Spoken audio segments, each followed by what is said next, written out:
Just to get started, what was the process like of landing this role of Sweetwater? Were there a bunch of auditions? Did you have to submit some of your basketball footage? How'd that go? I mean, to be honest, man, I went home and got a print out an audition. It was one scene, and I saw I was the first African American to ever sign an NBA contract. I knew nothing about who Nat Sweetwater Clifton was. I knew about Jack Robinson, didn't know about this guy. So that threw me off, and I was excited to delve in. So really, just did it at my house. Did the audition at my house, self tape. Maybe a week and a half later, I got a call back to go to Warner Brother. Did it there in front of Martin Gigi and his team. Who, I mean, he's been working on it for 28 years. So he wrote this, directed it. So I mean, it's just been a huge responsibility. But the audition process was real simple. And after that second time going to Warner Brothers, I think Martin reached out to me individually and offered me the role, and I was happy to step on in and take it on. Yeah, congrats on landing that role too. And I thought the film was great. Was that? I imagine that was a pretty big moment for you, a big breakthrough. This is your first, like your debut motion picture, right? Yeah, debut motion picture. Yes. So I guess it was a big moment, but I understood the responsibility of it, man. I mean, I was at my grandmother's house when I got the text. Well, that's my first place I even shot a basketball. It was crazy. I got the notification from Martine at my grandparents' house, and I just felt the stillness. It was almost like a knowing. To be honest, man, I went. I knew a week before. Like I knew before I even had the second audition that I booked it. I think I went to like a music spot and I just grabbed a Coca-Cola by myself just to celebrate it alone because I felt it and I was ready to dive in before they even called me back. Yeah, I'm glad you mentioned not really knowing about his story because, admittedly, I didn't really either. And how surprised were you just to reading about this guy and understanding like he is the Jackie Robinson of his sport, and we don't talk about him. A legend, like literally, how can a legend go unnoticed like this, right? I mean, he got put in the Hall of Fame in 2014. How don't we know about this? But it makes sense. There's no fingers to point at all. But the MLB was a big established league at the time. The NBA wasn't. It was BAA, and then they was trying to make it a national league. So when you're trying to build things in the beginning, sometimes you're just building on top of stuff, seeing what sticks, seeing what works. And Sweetwater was the point of reference that broke down these barriers, not just for colored players, but all players, and brought the creativity and the flair to the game that packed out the stands. Because the NBA wasn't getting a lot of fans. I mean, the Globetrotters would play a game, pack out the fans through entertainment, and the NBA would sneak in after and try to play, just to keep some fans. So that's how these things happen. But now is the perfect time for Sweetwater's story to be revealed. I mean, truth has no expiration date. So you can look back at it like, wow, why did it take so long? How do we not know?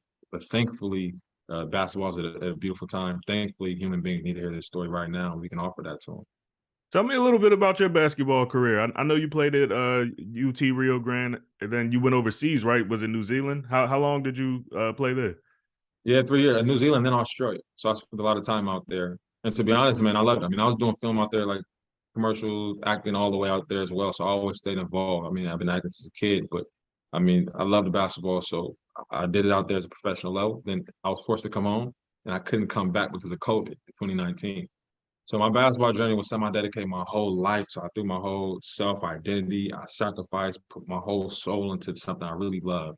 And COVID, literally the world shifted, and I had to let it go, which is heartbreaking, man.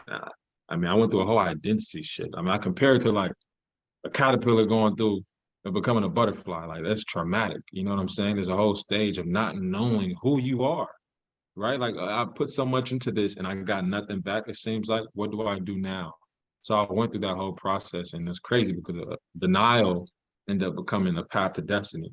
Like I said, I've been doing acting since I was a child, man. So I had to let a lot of stuff go from the basketball world and absorb a new world of my true passion, my true purpose that's been there all along. So it was a treacherous journey, man, but it became beautiful. So I'm thankful. And then when that happened, I mean, this story came. So everything happens at the right time, and I'm thankful to be here. Yeah, I'm actually surprised to hear that only because you mentioned that you were acting the whole time through your basketball journey from your childhood, but it sounds like basketball was kind of your 1A and acting was always kind of the 1B. Is that a way to look at it?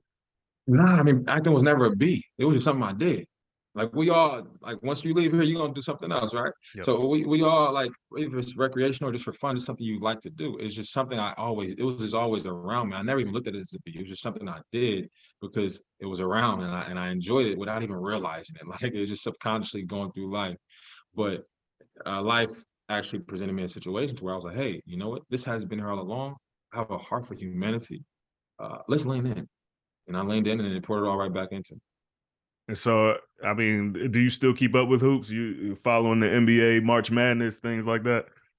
I've been so busy, man. I haven't really honestly watched hoops. I'm gonna go watch the next game tomorrow, so I'm looking forward to that. But I haven't been watching a lot of hoops. But what I do know is I got a lot of guys in the NBA, so I see the highlights. I see what's going on. I do know basketball is it's like it's back. It's alive. It's one of the best times it's ever been.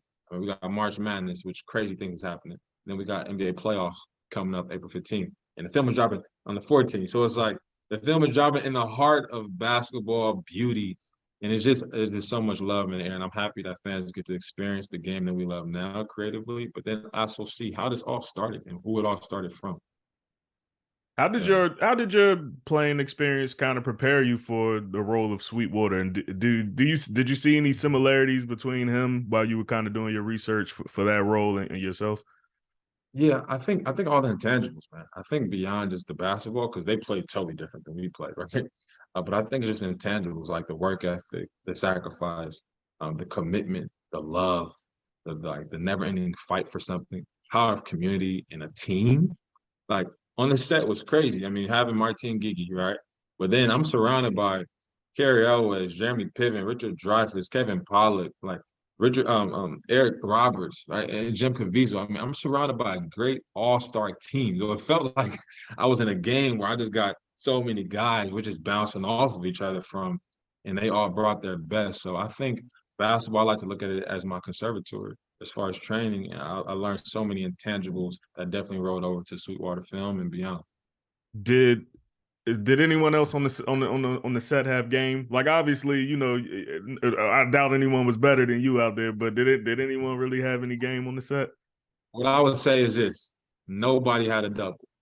So any baskets you see made, any shot you see that goes in any dunk, everybody did that. I mean, we got real guys on the Harlem Globetrotters that really play basketball. Kevin Daly, Eric Lane, these guys are real Globetrotters and play professional. We got a lot of guys. I mean, that was a big thing, man. Authenticity was big on this film. So I won't say that everybody couldn't play because everybody knew how to play basketball a little bit and especially serve the purpose for that time. Yeah, but Jeremy didn't have any game, right? Like I saw him try to get down in the stance and guard you. That No, I mean, to be honest, Jeremy, he's quick on his feet. You got to watch out. He has great footwork, man. I heard he does stuff. He got quick feet. I'll say that. He can't guard me though. I mean, it's tough to guard me, but he got quick feet though. awesome. Yeah, I don't think I have any more questions for you, Everett. I appreciate your time. I really do. Yeah, Prince, man, it's been a pleasure. Thanks for having me.